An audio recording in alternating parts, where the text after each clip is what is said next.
The San Jose Sharks got eaten alive 7-2 against the defending Stanley Cup champions, the Florida Panthers. Here are the Sharks' performance grades for this awful game. Offensive front, B-. The offensive front started off this game much better compared to the game before, where they started ridiculously slow against the Predators. They came out with a fighter mentality. They had a quicker pace of play. They were physical on the ice, and they were not afraid to take hits or dish them out and fight hard for the puck along the boards. And they produced in this game. Will Smith got the second goal, and the Sharks took a 2-1 lead at that point in the game.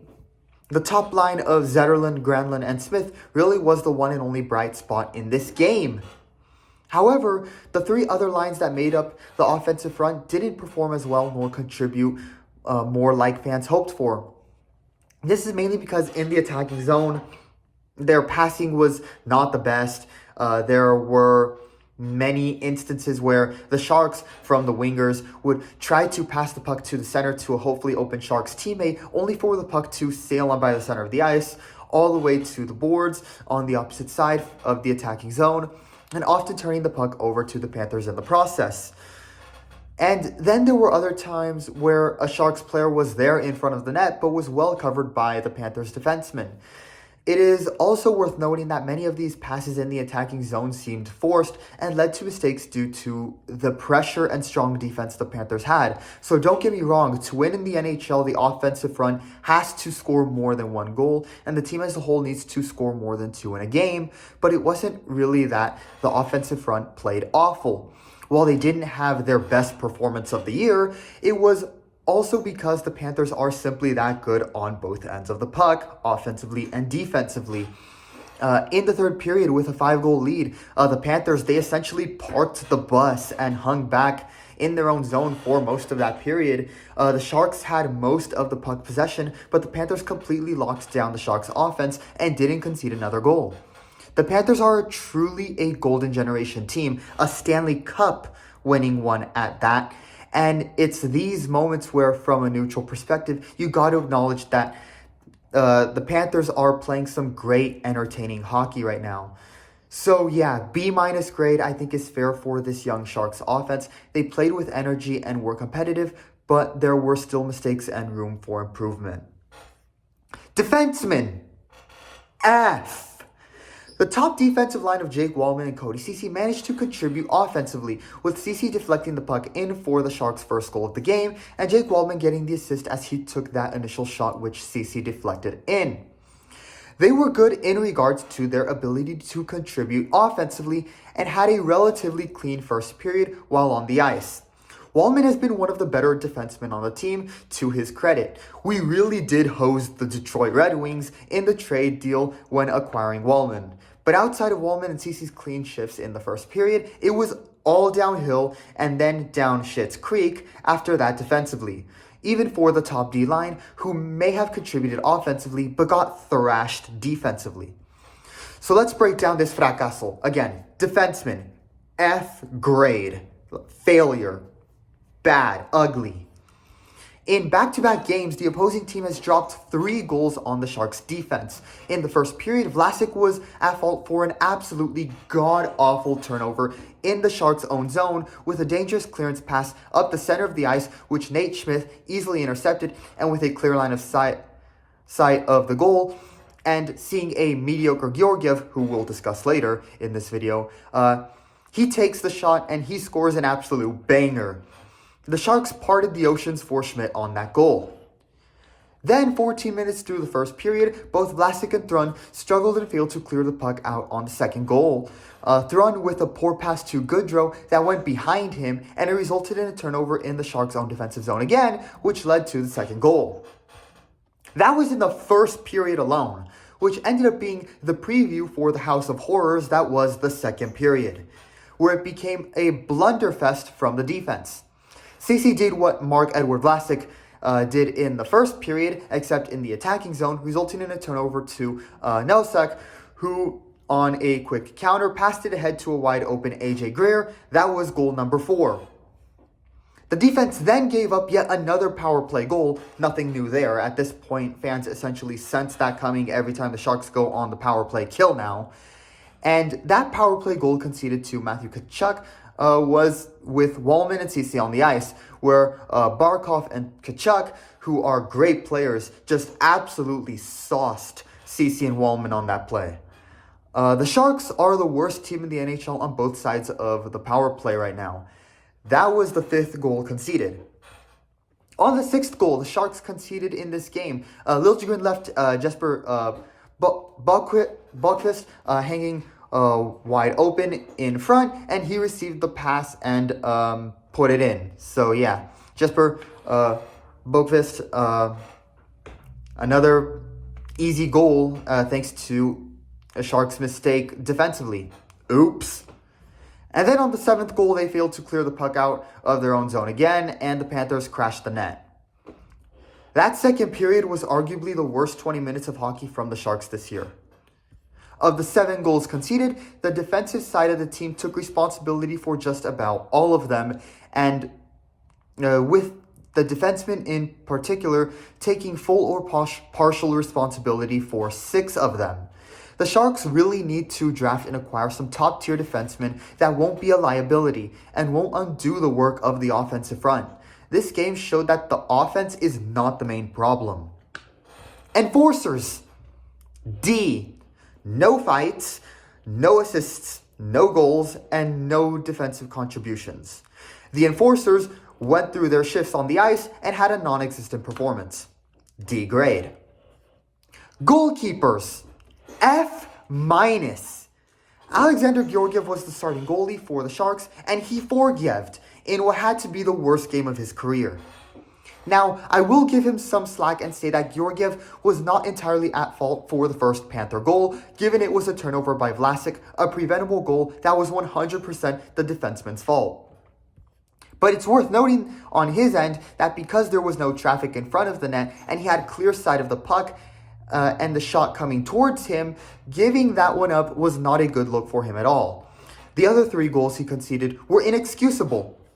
On the second goal, he completely spills the initial save and can't recover the puck. He ends up completely losing sight of it to where at the end of the play, he ends up like with his back facing towards center ice as the puck, which he lost sight of, was still underneath him. The Panthers poke at it and he watches the Panthers poke the puck out and essentially nutmeg him from behind his back for a goal. Then on the 3rd goal, which was a laser of a shot from Aaron Ekblad, to Ekblad's credit, he put a great stick on the puck there. That was a shot from far out like the first goal, where while there was a bit of traffic in front, he could still very much see the puck. He just could not react in time at all, and that one somehow got by him, deflecting off his glove, simply a blunder on Georgiev's end. And then, to live up to his nickname, Forgiev, he conceded a 4th goal just 3 minutes into the second period. Granted, it wasn't his fault that Ceci had an awful turnover, which sparked the counterattack on that goal. But what was Georgiev's fault was how he got nutmegged again, this time by AJ Greer, who shot it right in between his legs. Georgiev forgieved, and at that point, Warsawski had no choice but to get him off the ice to prevent him from further humiliation after he was already nutmegged from the back and front. During his 24 minutes of awful goaltending, he faced 15 shots, 8 goals, and finished the night with an atrocious save percentage of 73%. After Warsawski pulled Georgiev off the ice, Yaroslav Askarov was the goalie for the rest of the game. At that point, the game was already out of hand, and at that point, coming in mid-game, Askarov unfortunately didn't play as well as we have seen him play this season. He conceded 3 goals. However, at the same time, he had a much better performance than Georgiev, making 14 saves and having a save percentage of 82% during his time on the ice. It was almost as if the Sharks would have been better off having Askarov starting in between the goalposts. This should be Georgiev's last game for the Sharks. I heard some say he's looking slightly better in a new system. No, not at all. This game and his performance was shockingly bad. That was atrocious. Let Yaroslav Askarov start and develop him for the future, and pursue a solid goalkeeper in the offseason to add depth to the goalkeeper position with Askarov. While Askarov also struggled in this game, he is so far the best goalie the Sharks have and is young and developing. Askarov has the potential to be elite. Unlike Georgiev, who at this point, after already being traded away for a truly elite goalie, we already know what Georgiev is on the ice. What he is not good enough to be a starting goalkeeper. He will be a free agent at the end of the year, and the Sharks need to let him walk. Head coach, D-. The offensive front and the team as a whole came out with much more energy and were able to compete in the first period. There was the good coaching from Warsawski. What was bad coaching on his end was his decision to put Askarov on the bench instead of having him start the game in a packed out SAP Center where, against the defending Stanley Cup champions, the fans were hoping to see the team represent with the best possible players. Instead, he puts Georgiev in, he gets thrashed, and then Warsawski had to take his own medicine, cut his team's losses, and put Askarov in 5 minutes into the second period. His decision to start Georgiev didn't even last until the midway point of the game. When you play against top teams like the Stanley Cup champs, put your best guys on the ice. If you don't put your best guys in during these serious games, you're just asking for it. Come on, coach. Represent, my guy. So those are the grades for the San Jose Sharks in this beatdown against the Florida Panthers at home. Before I do end the video, I do want to talk about the idea of the Sharks tanking.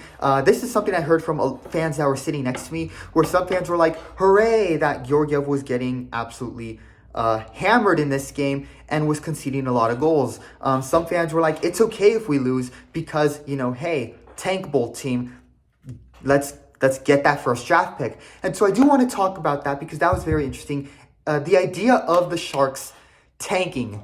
So when he took over, Sharks general manager Mike Grier took over a few years ago. He came to the conclusion that it was time to, tear the golden generation the Sharks had down and reconstruct the team from the ground up. And while it was a tough thing to see for Sharks fans, letting go of Joe Thornton, Tomas Hertl, Pavelski, and Goodrow, Goodrow, while he's back with the team, he left and went on to win the Stanley Cup twice with the Lightning before his return to SJ. While it was tough and painful for fans to see that happen, it was the right decision from Grier. The Sharks could not continue on the path they were on. He traded away our golden generation players for draft capital and chalks the 2022-23 season so San Jose could get Will Smith 4th overall. And then last season, of course, was another chalked year, but it worked out given SJ acquired Macklin Celebrini. With that, entering this year, this wasn't a season where the Sharks were entirely, tanking, to say. But nevertheless, the Sharks are at the bottom of the standings as one of the worst-ranked teams this season again. This means they will likely have a top 4, top 5 pick, which, given how their picks for Will Smith and Macklin Celebrini have aged well, it is tempting for some fans, like the ones I happened to be sitting next to at the game, to still say, yeah, season is practically over, just put some, reserve guys in, that are just some mid-tier guys just to have a team on the ice, put them in, give them playing time, and, season's practically over, just tank and have top draft picks, add a great forward player, and of course, get some quality defensemen.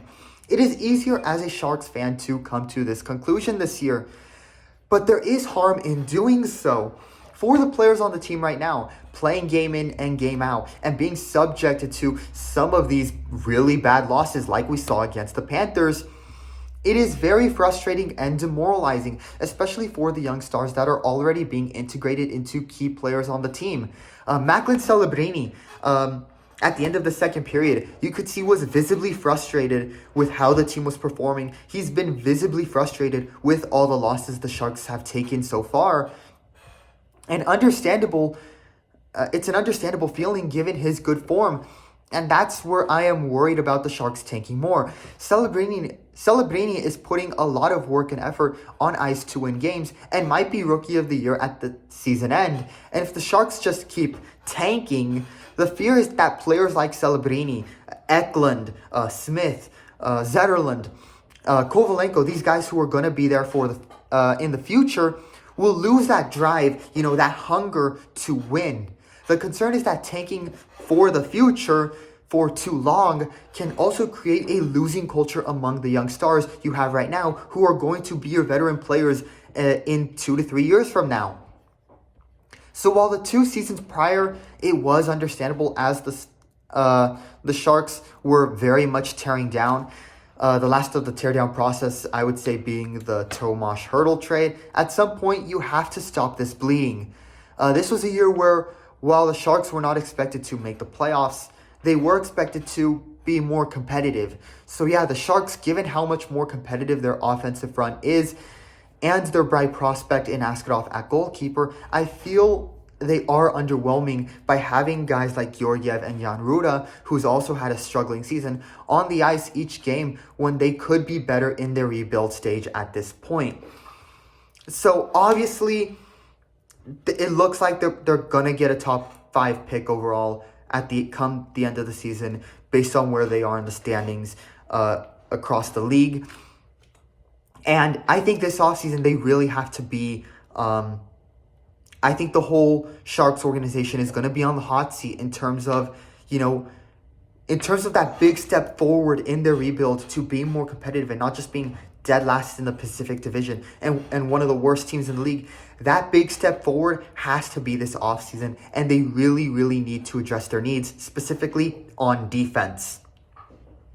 So look for the Sharks to do that because if they don't address their needs defensively, and they have another floppy year, not just for the rest of this season, but also next year, I do think there's going to be some people getting fired. Yeah, and it's not good because then it would essentially delay the rebuild process and could potentially harm it in a way.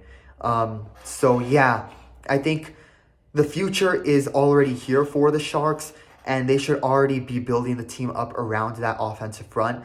Get some defensemen, add some goaltending depth with Askarov, and start building a team up to be more competitive, be respectable. To no longer be that team that's circled on opposing teams' calendars as either the easy win or let's not lose this game because it would be a dumb loss. The Sharks need to have that step forward to where they become a more respected team. And then after that, actually start building up to make a golden generation run once again. So Andres from AA Sports, that's all for me in this video. There's my take on the performance grades against the Panthers. A very tough, painful loss. And then, of course, there's my idea on the Sharks in terms of tanking at the end of seasons when they're not really expected to go anywhere in the playoffs at this point, and what they need to do going forward in terms of maintaining that winning drive, that winning that motivation in the locker room. Yeah, so we'll see what happens. Their next game will be on Monday against the Pittsburgh Penguins. It will also be a home game. Yeah, we'll see how it goes. That is all for me in this video. Leave a like and subscribe. Leave your thoughts in the comments below. Thank you all for watching. And also, tell me what you think of the background setup. I got the 49ers flag, the Giants banner, my jerseys that I will rotate and hang up depending on the videos I make. Definitely, if you like the new background, definitely leave a like on it. Give a thumbs up in the comments on it. That is all for me in this one. Have a good rest of your day. Go Sharks.